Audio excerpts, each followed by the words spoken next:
Mari kita kaji beberapa situasi yang melibatkan fenomena pantulan dalam penuh.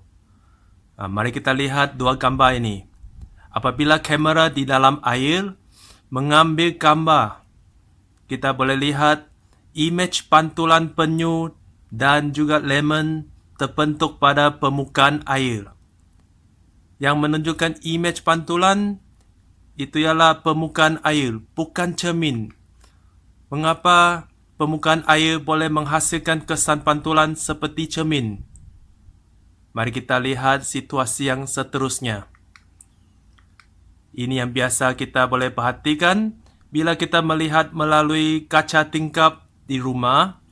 Kita boleh lihat pemandangan di luar rumah dan juga imej pantulan bagi keadaan ruang di dalam rumah. Begitu juga lelaki yang handsome itu, kau boleh lihat imej pantulannya yang lebih handsome terbentuk pada permukaan kaca tingkap. Dan ingat, yang menunjukkan imej pantulan sekarang ialah kaca, bukan cermin.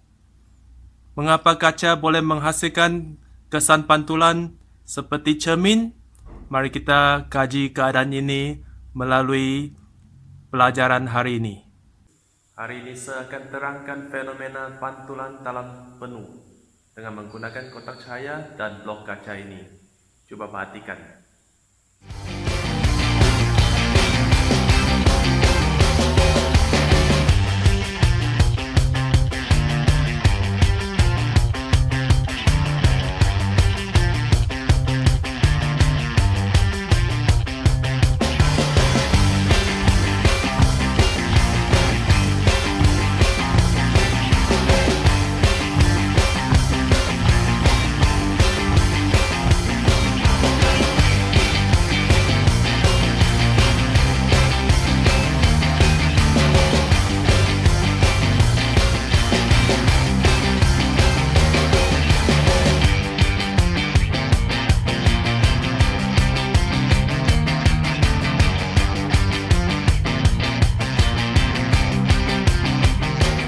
Apabila kita menunjukkan sinar cahaya ke satu blok kaca seperti ini.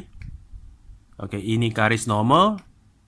Sinar tuju itu akan terbias keluar dari kaca dengan menghasilkan kesan ini.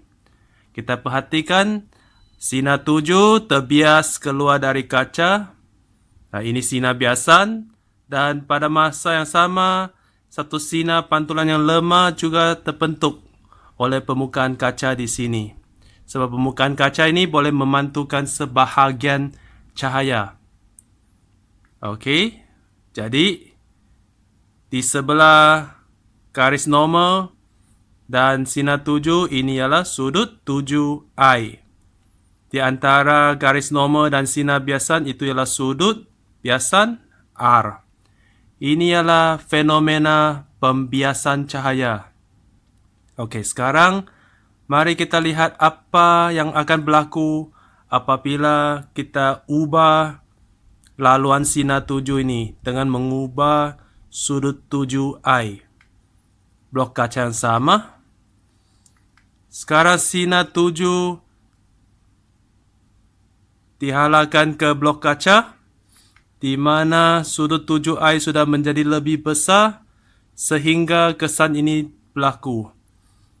Yaitu kita lihat sinar biasan ini sudah terbentuk sepanjang sembilan permukaan kaca. Pada masa itu sinar pantulan yang lebih kuat juga dihasilkan. Okey, sudut tuju I sekarang lebih besar berbanding dengan sebelum ini.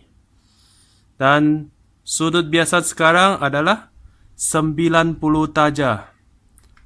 Apabila sudut biasan sama dengan 90 darjah, sudut tuju I pada masa itu kita kenali sebagai sudut C, iaitu sudut kenting.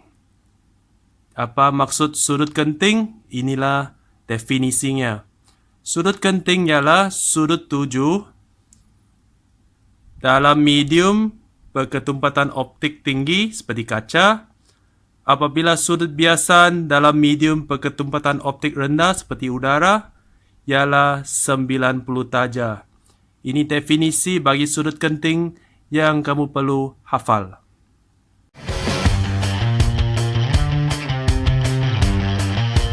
Apa akan berlaku jika sinar 7 sekarang melalui laluan dengan sudut I, sudut 7 lebih besar daripada sudut kenting? Sinar cahaya akan terpantul secara penuh lengkap di dalam kaca. Iaitu keadaan ini tidak ada sinar biasan yang keluar dari kaca. Semua cahaya dipantul secara penuh di dalam kaca. Okey, jadi kita lihat apabila sudut 7I melebihi sudut kenting C, fenomena pantulan talam penuh akan berlaku. Jadi inilah fenomena yang kita akan kaji hari ini. Fenomena pantulan talam penuh berlaku apabila dua syarat dipenuhi. Syarat pertama, sinar cahaya bergerak dari medium berketumpatan optik tinggi seperti kaca ke medium berketumpatan optik rendah seperti udara. Dan syarat kedua, sudut 7 mestilah melebihi sudut kenting. Inilah dua syarat di mana fenomena pantulan talam penuh boleh berlaku.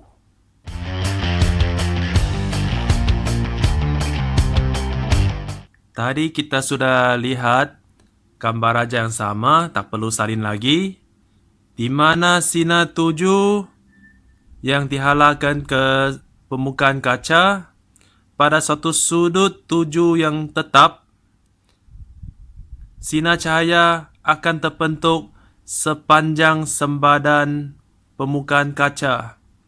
Dan masa itu sudut biasan sama dengan 90 darjah dan sudut 7 sama dengan sudut kenting. Kita kenali sudut 7 pada masa itu sebagai sudut kenting. Dan kita lihat bila sinar cahaya melalui medium ini, medium yang ada indeks biasan N tertentu, ada kaitan dengan sudut kentingnya. Okey, mari kita lihat apa hubung kait antara sudut kenting C dengan indeks biasan N bagi medium kaca ini. Okey, kita imbas kembali rumus yang diterbitkan dari hukum Snell, di mana N1 ialah medium pertama, theta 1 ialah sudut 7 dalam medium pertama, N2 ialah indeks biasan bagi medium kedua, dan theta 2 ialah sudut biasan dalam medium kedua. Jadi di sini medium pertama ialah kaca, medium kedua ialah udara. Jadi indeks biasan bagi medium kaca kita kenali sebagai N sahaja. Pada masa ini, sudut 7I sama dengan sudut kenting C. Bagi medium 2 yang merupakan udara, indeks biasan ialah 1 seperti yang kita lihat dalam textbook. Dan sudut biasan pada masa itu ialah 90 darjah. Jadi kita ganti masuk simbol dan juga nilai-nilai ini dalam rumus hukum Snell. Kita akan dapati rumusnya boleh diubah sesuai menjadi ini. Dan bila kita tekan kalkulator, 1 darab sin 90 darjah, nilainya sama dengan 1. Dan kita pindah sin C ke sebelah, kita akan dapat satu lagi rumus bagi indeks biasan N, iaitu N sama dengan 1 per sin C, di mana C ialah sudut kenting bagi medium tertentu. Sekarang mari kita lihat contoh pengiraan bagi indeks biasan. Ingat, setiap medium ada indeks biasan yang tetap. Jadi setiap medium pun ada sudut kenting yang tetap bagi jenis yang medium yang sama. Okey, jadi contoh soalan ini diberi satu kaca, sudut kentingnya yang tetap diberi ialah 42 darjah. Jadi kita nak kira indeks biasan, kita guna rumus 1/sin C. Kita tekan kalkulator, kita boleh dapat nilai indeks biasannya dengan mudah. Dan perhatikan rumus ini, daripada rumus ini kita boleh lihat apabila indeks biasan N semakin bertambah, sudut kenting C bagi medium yang sama akan menjadi semakin berkurang. Inilah hubungan yang kita harus perhatikan. Kita akan kaji rumus ini dan aplikasinya dengan lebih mendalam pada pelajaran seterusnya.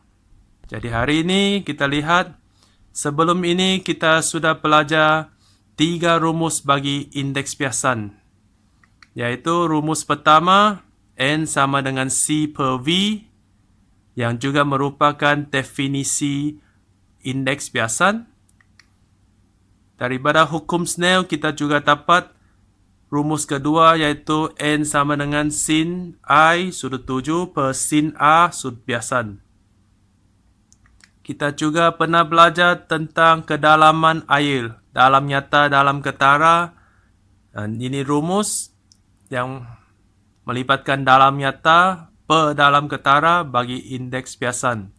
Dan hari ini kita tambah satu lagi rumus indeks biasan, iaitu N sama dengan 1/sin C, di mana C ialah sudut kenting.